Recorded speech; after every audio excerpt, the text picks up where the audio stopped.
আসসালামু আলাইকুম।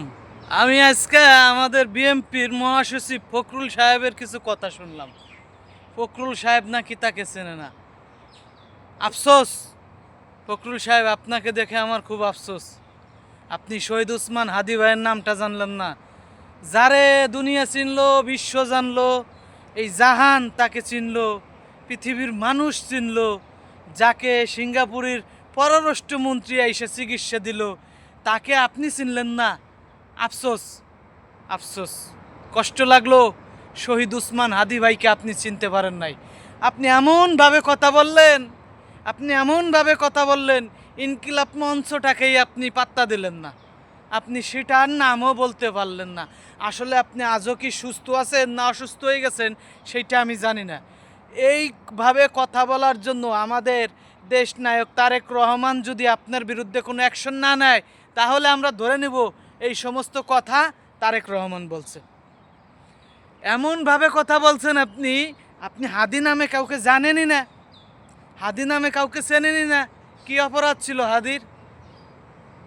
ন্যায্য কথা বলছে, ন্যায়ের পথে থাকছে, সত্য কথা বলছে, নির্বাচন করতে চেয়েছিল, ইনসাফের বাংলাদেশ গড়তে চেয়েছিল।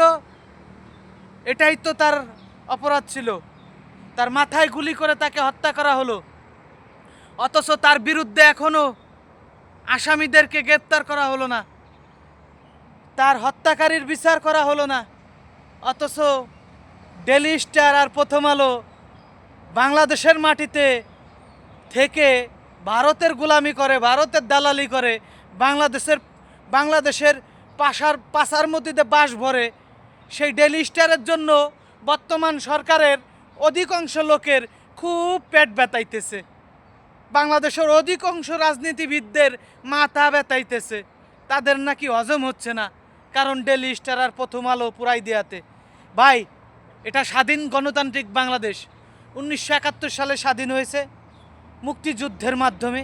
সেই মহান মুক্তিযুদ্ধেদের সর্বোচ্চ মূল্যায়ন করা হয় নাই। প্রকৃত অরিজিনাল মুক্তিযোদ্ধার সেই সম্মানের জায়গায় মর্যাদা পায় নাই।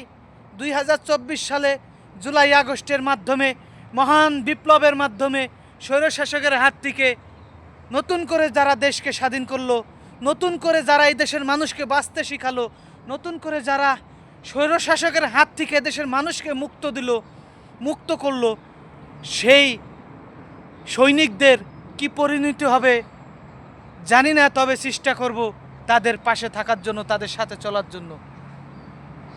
শহীদ উসমান হাদি ভাইয়ের জন্য দোয়া চাচ্ছি। আর রাষ্ট্র আজও পর্যন্ত পারল না তার খুনিকে ধরার জন্য, অথচ তাকে গুলি করার কয়েক ঘন্টা পরের থেকেই শুরু হয়েছে দালালদের প্রচারণা। হাদি চলে গেছে, হাদি ভারতে আছে, হাদি অমুক জেলায় আছে, হাদি ভারতের অমুক জায়গায় গেছে, ভারতের পুলিশ তাকে গ্রেপ্তার করছে। তা আজও পর্যন্ত কেন সে বাংলাদেশে আসলো না? যাই হোক, কথা একটাই, দাবি একটাই, হাদি হত্যার বিচার চাই। বিচার হতেই হবে। কয়জনকে মারবেন, কয়জনকে গুলি করবেন, করতে তালে থাকেন না। প্রত্যেকের বুকে হাদি নতুন করে জন্ম নিয়েছে।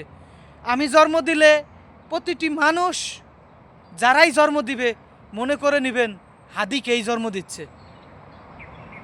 আজকে এই ভিডিওর মাধ্যমে বলে গেলাম, যদি কোনোদিন আমার আল্লাহ আমাকে সংসার জীবনে নেয় আর সন্তানাদি দেয়, আমার সন্তানের নাম রাখবো শরীফ উসমান হাদি। শুধু নাম রাখবো না, তাকে ওইভাবেই গর্ব। সবসময় সত্য কথা বলবে, সত্যের পথে থাকবে। সেলট জানাই শহীদ উসমান হাদি ভাইকে। আর ফখরুল সাহেবকে বলবো, আপনি শহীদ উসমান হাদি ভাইকে চিনলেন না, কষ্ট লাগলো আপনাকে দেখে। আপনাদের মতো পুরান রাজনীতিবিদদের কাছ থেকে আমরা এই ধরনের কথা আশা করি নেই, মোটেও না, কখনোই না। আপনি কি ভাবছেন? এইটা আমরা আশা করি নেই।